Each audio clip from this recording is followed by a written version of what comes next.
உடல்ல குறைபாடு இருந்தும் தன்னம்பிக்கையோடு கிரிக்கெட் விளையாடிய 4 கிரிக்கெட் வீரர்களை இந்த வீடியோல பார்க்க போறோம். Number 1 Pat Cummins. இன்னைக்கு கிரேட்டஸ்ட் கேப்டனா புகழப்படக்கூடிய பேட் கமின்ஸ் உடைய பவுலிங்காமான வலது கையை கூர்ந்து கவனிச்சீங்கன்னா அவருடைய நடுவிரலானது ரொம்பவே சின்னதா இருக்கும். அது சின்னதா இல்ல, அவருடைய நடுவிரல் பாதி இல்லவே இல்லைன்னு சொல்லலாம். சின்ன வயசுல அவர் விளையாடிட்டு இருக்கும்போது அவருடைய நடுவிரல் கதவுல சிக்கி அவருடைய பாதி நடுவிரலை அவர் சின்ன வயசுல இழந்துட்டாரு.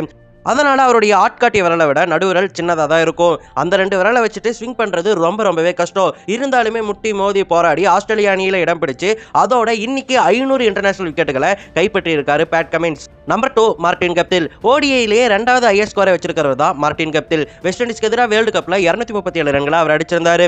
அந்த சாதனையை அவர் குறைபாடோட தான் பண்ணியிருந்தாரு. ஏன்னா அவருடைய இடது காலில் பார்த்தீங்கன்னா அவருடைய கட்டை விரல் நடுவிரலை தவிர மற்ற 3 விரல்கள் இருக்கவே இருக்காது. அவருக்கு 13 வயசு இருக்கும்போது ஜேசிபி ட்ரக்ல அவருடைய கால் சிக்கி அவருடைய 3 விரல்களை இடது காலில் அவர் இழந்துட்டாரு.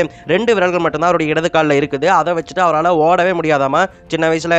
இருந்தாலுமே கிரிக்கெட் வீரர் ஆகியே தீர்வேன் அப்படின்னு சொல்லிட்டு போராடி கிரிக்கெட் விளையாட ஆரம்பிச்சிருக்காரு. அப்படி ஆடினவர் நியூசிலாந்து டீமுக்குள்ள வந்து நியூசிலாந்துக்காக 13,000 ரன்களுக்கு மேல அடிச்சு கொடுத்திருக்காரு.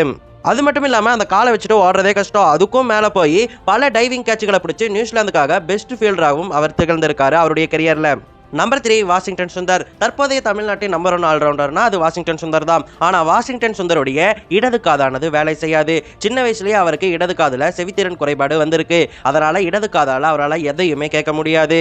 இந்த பிரச்சனை பற்றி அவர் பேசும்போது ஃபீல்டு நிற்கும் போது இடது பக்கம் இருந்து கேப்டனோ ஃபீல்டரோ இன்ஸ்ட்ரக்ஷன் கொடுத்தாங்க அப்படின்னு சொன்னால் அது கேட்கறதுக்கே எனக்கு ரொம்ப கஷ்டமாக இருக்கும். கேட்காம நான் நிற்கும் போது அது ரொம்பவே சங்கடமாக இருக்கும் அப்படின்னு சொல்லிட்டு இன்டர்வியூஸில் அவர் சொல்லியிருக்காரு.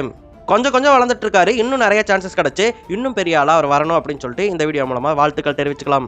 நம்பர் 4 வக்கார் யூனிஸ். 90ஸ்ல பேட்ஸ்மேன்களை கதற விட்டவர் தான் வக்கார் யூனிஸ்னு சொல்லலாம். வக்கார் யூனிஸுடைய இந்த பிரச்சனையை எல்லாரும் கவனிச்சிருப்பீங்க. அவருடைய இடது கையில சுண்டு விரல் இருக்கவே இருக்காது. சின்ன வயசுல கால்வாயில குதிச்சு விளையாடிட்டு இருக்கும்போது அவருடைய சுண்டு விரலை அவர் இழந்துட்டாரு.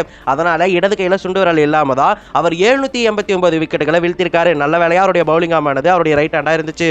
வாழ்க்கையில் எவ்வளவு குறைபாடுகள் வந்தாலுமே நம்ம தன்னம்பிக்கையோட போராடினா கண்டிப்பாக ஜெயிப்போம் அப்படின்னு சொல்லிட்டு இந்த 4 கிரிக்கெட்டர்ஸ் நிரூபிச்சிருக்காங்க அப்படிங்கிறத நாம் இந்த வீடியோ மூலமாக தெரிஞ்சுக்கலாம். அந்த மாதிரி தான் நாமளும் போராடணும், நீங்களும் போராடுவீங்க அப்படின்னு சொல்லிட்டு நான் நம்புறேன்.